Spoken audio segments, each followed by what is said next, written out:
BA part 2 इतिहास प्रतिष्ठा और सब्सिडियरी के जनरल के छात्राओं, आज मैं आपको बलबन की मृत्यु के उपरांत खिलजी क्रांति के संदर्भ में खिलजी क्रांति जो होती है बलबन का, वह हिलवरी तुर्क वंश या ममूलक वंश की समाप्ति होती है और फिर आपको एक नए वंश की सत्ता स्थापित होती है, एक नए मुस्लिम सत्ता, यद्यपि वो भी तुर्की ही है और उसके समकालीन है और मध्य एशिया से कुतुबुद्दीन ऐबक के समय भी ही उसके वंश के लोग यहाँ आए हुए हैं युद्ध में सैनिक के रूप में। लेकिन जिस राजत्व सिद्धांत को बलबन कायम करता है और वह राजत्व सिद्धांत उत्तराधिकार के युद्ध की समस्याओं से ग्रसित जिस राजत्व सिद्धांत को बलबन कायम करता है, उसकी मृत्यु के 3 वर्ष बाद ही उसका वंश समाप्त हो जाता है और नई क्रांति होती है, नए वंश का आगमन होता है। इसलिए उसको खिलजी क्रांति भी कहते हैं। मतलब आप खिलजी क्रांति। आज हम इसी की चर्चा आपके सामने करेंगे कि इसका स्वरूप क्या था खिलजी क्रांति का और इसका महत्व क्या था। तब आप क्रोनोलॉजिकल वे में सिलसिलेवार ढंग से यह समझें खिलजी कैसे आता है। अलाउद्दीन खिलजी, फिरोज खिलजी, अलाउद्दीन खिलजी कैसे आता है, जिसका इतिहास में, सल्तनत काल के इतिहास में जिसकी अमिट छाप है, हम इस पर चर्चा करने जा रहे हैं।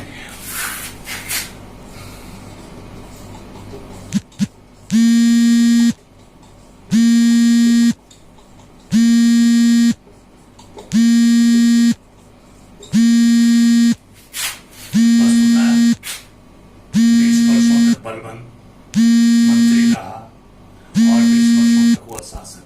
1287 में उसकी मृत्यु हुई और वह अपने मंगोलों द्वारा शहीद राजकुमार के पुत्र कै खुसरो को अपना उत्तराधिकारी बनाने का उसने निश्चय किया था, इच्छा जाहिर की थी। लेकिन उसकी मृत्यु के उपरांत ये जो अमीर थे, मलिक थे, तुर्क अमीर, तुर्क मलिक थे, वो कै खुसरो को उत्तराधिकार और उत्तराधिकारी न समझकर, सिंहासन न देकर और कै खुसरो को सिंहासन नहीं देकर उसने कैकुआबाद को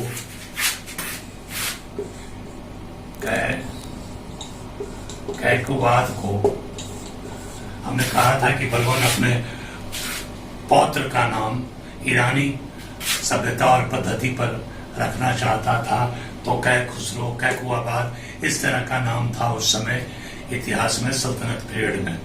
इसको अमीर गद्दी पर, राज सिंहासन पर बिठा देते हैं।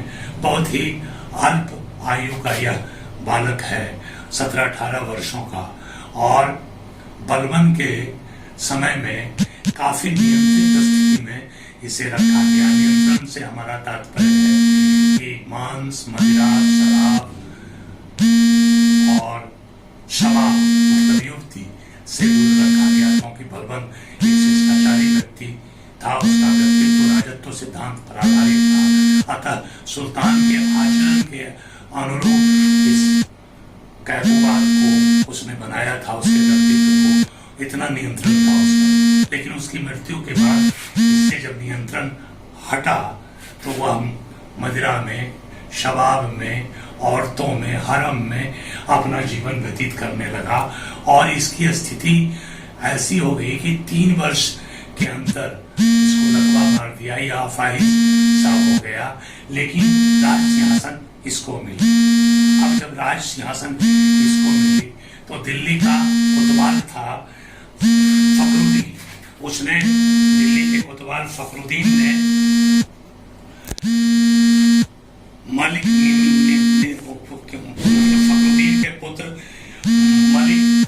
निजामुद्दीन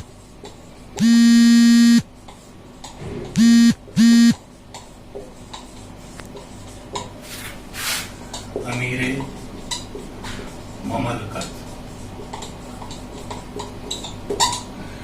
ने दिल्ली के फकीर कोतवाल था, दिल्ली का फखरुद्दीन, उसी के पुत्र मलिक निजामुद्दीन को अमीरे ममलकत बनाकर कैकुआबाद को अपने संरक्षण में ला लिया। यह निजामुद्दीन बार बार उसको यह बतलाता था कि तुम्हारा जो भाई है तेरा कै खुसरो, वो तुमसे गद्दी छीन लेगा, यानी दोनों के युद्ध के लिए प्रेरित करता था। और अंत में मलिक निजामुद्दीन ने कै खुसरो की हत्या नहीं कर दी।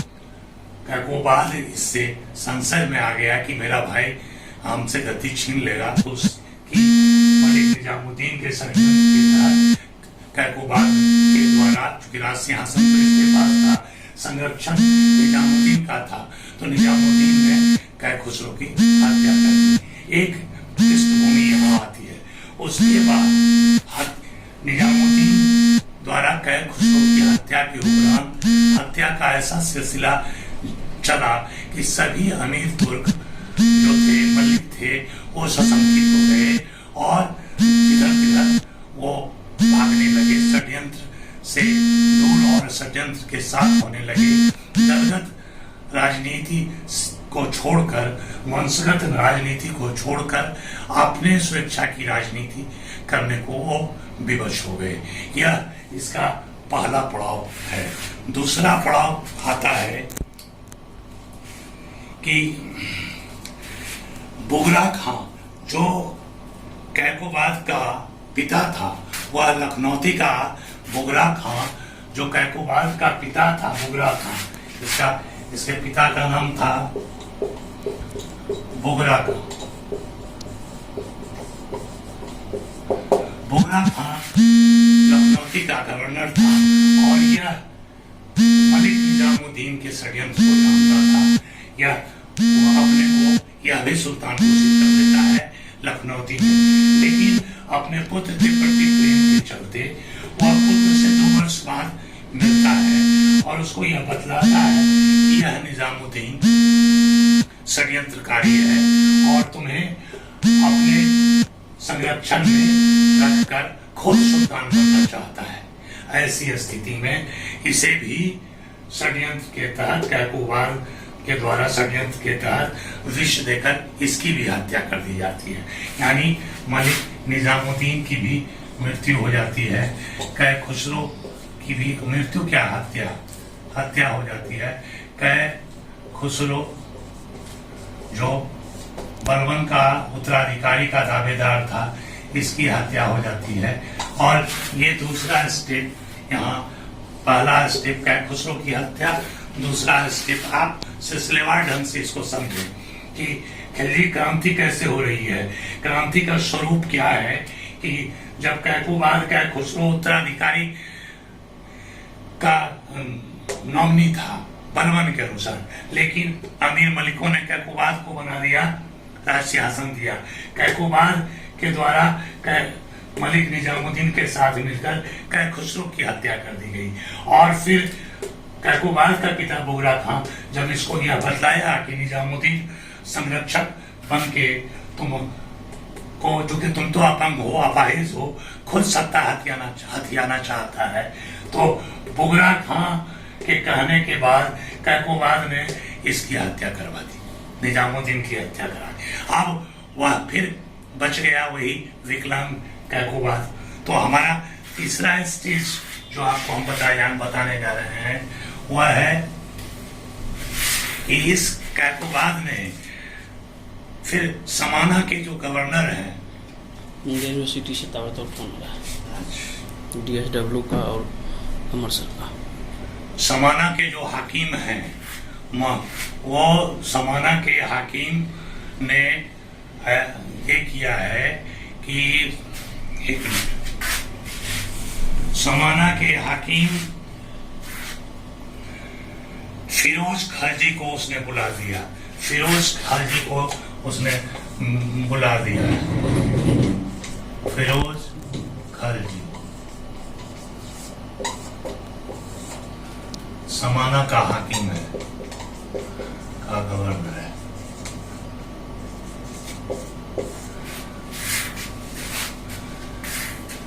कुछ महत्वपूर्ण फोन आ रहे हैं, हम फिर आपको आगे ले चलेंगे। इस क्लास को हम इसको कंटिन्यू करेंगे। तब तक के लिए विश्वविद्यालय से कुछ फोन आ रहे हैं, उसको हम देख लेते हैं। ठीक है, कई मिनट हो। तो हम बता रहे थे आप लोगों को कि समाना के हाकिम फिरोज खलजी को उसमें बुलाया कैकुआबाद में, और उसे आप बना आरिजे ममल्लिक बना दिया। उसे आरिजे ममल्लिक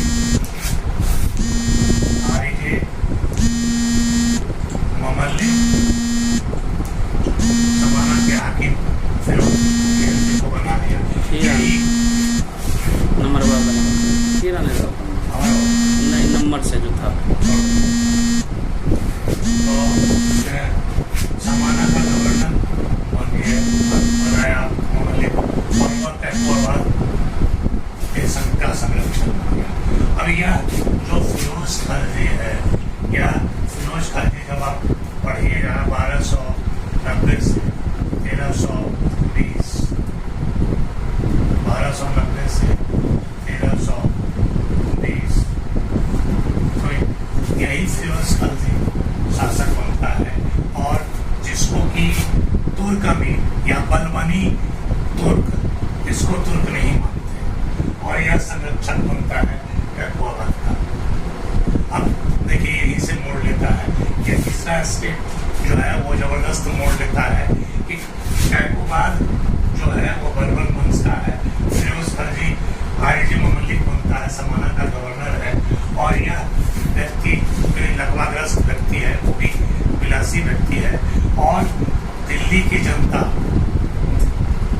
जो भी तुर्क है, जो इलवरी तुर्क है, जो ममुलक वंश के हैं, वो सब चाहते हैं कि बलबन के वंश का कि व्यक्ति असली तुर्की मुसलमान ही गद्दी पर बैठे।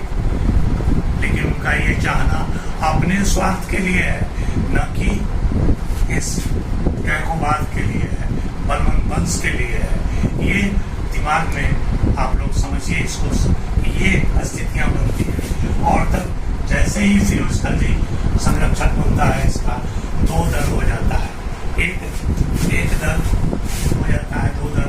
एक बलबनी दल है, बलबनी दल जो फिरोज खलजी को तुर्क नहीं मानता है, और एक इसका दल है फिरोज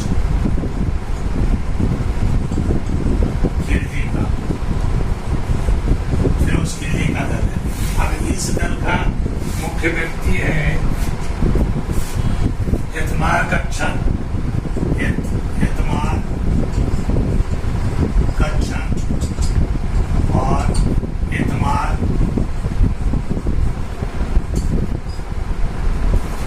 सुरखा, इस दल का मुख्य व्यक्ति है। फिरोज खलजी के दल का जो गैर तुर्क मुसलमान है, जो भारतीय मुसलमान हिंदू धर्म से मुस्लिम धर्म को अपनाया है, और जो असंतुष्ट लोग हैं, वो फिरोज खलजी के दल के हैं।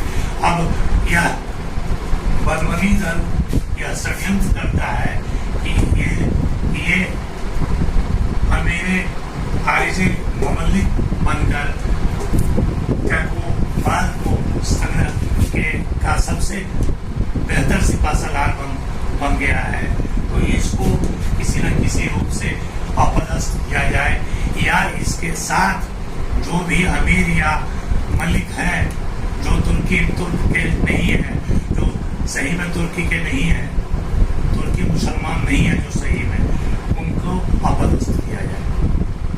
ये आपका तीसरा स्टेज होता है।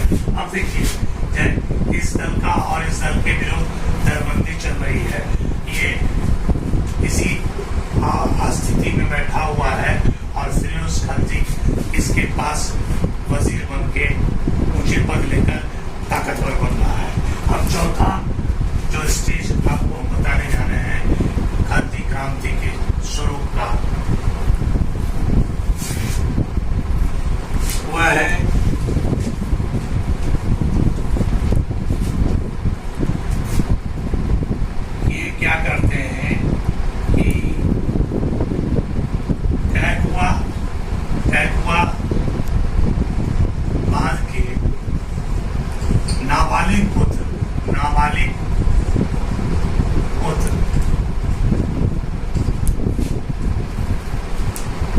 कैमूर्स को कैमूर्स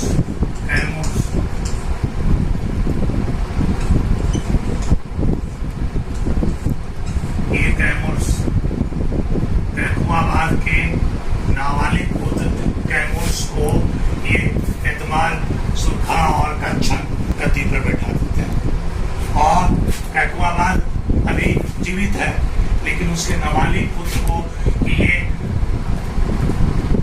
सही में तुर्की मुसलमान है और अमीर जो क्या मलिक जो तुर्क मलिक अमीर है वो अपने स्वार्थ के लिए और नारा क्या देते हैं कि राजत्व के सिद्धांत का पालन करने के लिए चूंकि कैकुआबाद अपंग है, विलासी है, भोगी है, इसलिए उस वंश को अगर बचाना है तो इस नाबालिग को कैमूर्स को गद्दी पर बिठा देते हैं।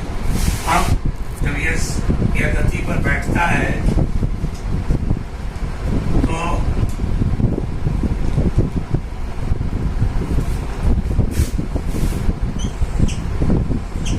ये जो कच्छन है, एतमाल कच्छन, और ये जो सुरखा है, ये इस व्यक्ति को फिरोज खिलजी को षड्यंत्र में हत्या करने का प्रयास करता है, जो कैकुआबाद के साथ मिला हुआ है। और इलखोरी में जहाँ की कैकुआबाद रहता है वहाँ फिरोज खिलजी भी रहता है और शासन संचालन करता है। लेकिन अब नाबालिग पुत्र को बिठाकर गद्दी पर और दिल्ली की जनता से या तुर्क मुसलमान से ये लोग कहीं न कहीं एक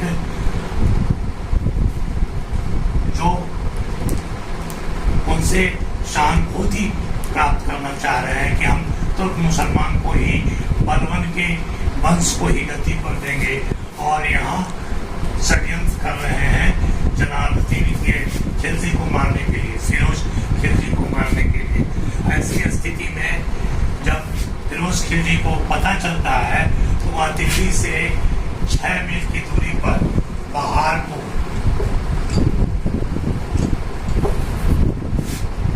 फिरोज खिलजी पहाड़पुर दिल्ली से 6 किलोमीटर दूर अपने को सुरक्षित रखता है। अब यहाँ पर जैसे ही कैमूर्स के द्वार में कच्छन जाता है कि फिरोज खिलजी को हाजिर करना है, कच्छन को फिरोज खिलजी मार देता है, कच्छन की मौत हो जाती है।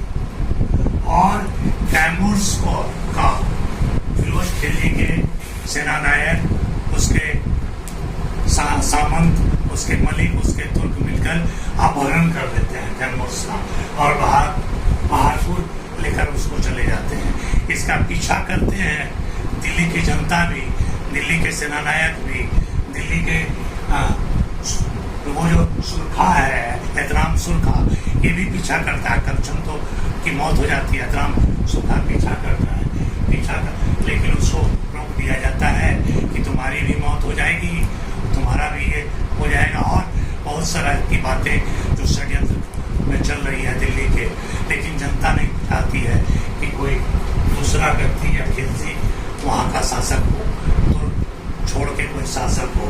और इस बीच जब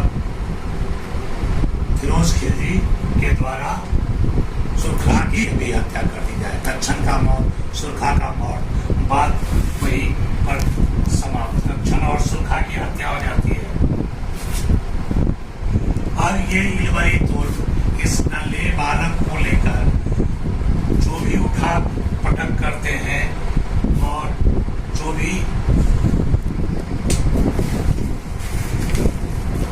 क्रियाकलाप करते हैं, इस नन्हे बालक को नाबालिग बलवन के आखिरी निशानी को लेकर कैकुआबाद अभी जीवित है, ये कर रहे हैं। ये सिर्फ अपने स्वार्थ के लिए कर रहे हैं, न कि राजत्व सिद्धांत के पालन के लिए, बलवन वंश के पालन के लिए। जबकि जनता राजत्व के प्रति, बलवन के प्रति कहीं न कहीं संवेदनशील है, कहीं न कहीं उससे सहानुभूति रखती है। बर्नी ऐसा लिखता है कि जब वो फिरोज खिलजी ताकतवर हो रहा है, राज सिंहासन को प्राप्त कर रहा है कैमूर का अपहरण करके, तो सारी जनता नाराज है, सारे अमीर मलिक नाराज हैं। लेकिन सच तो यह है कि कैकुआबाद की भी हत्या, क्योंकि 3 महीना लगा देता है फिरोज खिलजी, वो सत्ता को लेना नहीं चाहता है, राज सिंहासन सुल्तान बनना नहीं चाहता है, कैमूर को वो प्रतीक चिन्ह के रूप में बनाए रखना चाहता है। ऐसा इसलिए कि कोई विद्रोह न हो जाए, किसी तरह का इस षड्यंत्र में हमारा समय जो है वो गलत, हम समय को न चुन लें। तो ऐसी स्थिति में वह डरता है, लेकिन सही समय आने पर गिलखोरी में इस कैकुआबाद की हत्या कर दी जाती है और कैमूर का भी अंत हो जाता है। फिरोज खिलजी सुल्तान का पद ग्रहण कर लेता है। इस तरह से यह क्रांति हुई। एक फिरोज खिलजी आया, समाना का हाकिम, और हिलवरी तुर्क वंश का उसने समाप्ति कर दिया। और जितना वह महान है, जितना वह ताकतवर है, जितना वह षड्यंत्रकारी है, जितना उसमें बल था इस वंश को समाप्त करने का, उससे ज्यादा उत्तरदायी ये अमीर तुर्क थे जो कैकुआबाद, कैमूर सबको संरक्षित कर रहे थे अपने स्वार्थ के लिए, उससे ज्यादा उत्तरदायी थे। तो यह एक नए वंश का आगमन होता है और यह जब एक व्यवस्था समाप्त हो जाती है, दूसरी व्यवस्था आती है, तो निश्चित रूप से वह क्रांति कहलाती है। इसके महत्व पर भी हम चर्चा करेंगे। इसका महत्व क्या है? महत्व तो यह है कि इलवरी तुर्क ममूलक वंश सबका नाश होकर कोई व्यक्ति न षड्यंत्र से, न वंश से, न क्या कहते हैं किसी मौलवी के द्वारा दिए गए प्रमाण पत्र से नए वंश की स्थापना करता है, बल्कि अपनी बुद्धि से, अपने बल से वह नए वंश की स्थापना करता है। और राजत्व का सिद्धांत या इलवरी तुर्क होने का जो स्वाभिमान है, यह सब समाप्त हो जाता है। अब भारत वर्ष में कोई भी मुसलमान, कोई भी सुल्तान अब बन सकता है और यह एक नए युग की शुरुआत है। हम बतलाएंगे इसके बाद 1290 से फिरोज खिलजी के कुछ ऐसे तथ्य और तब हम इसको लेकर आगे बढ़ेंगे।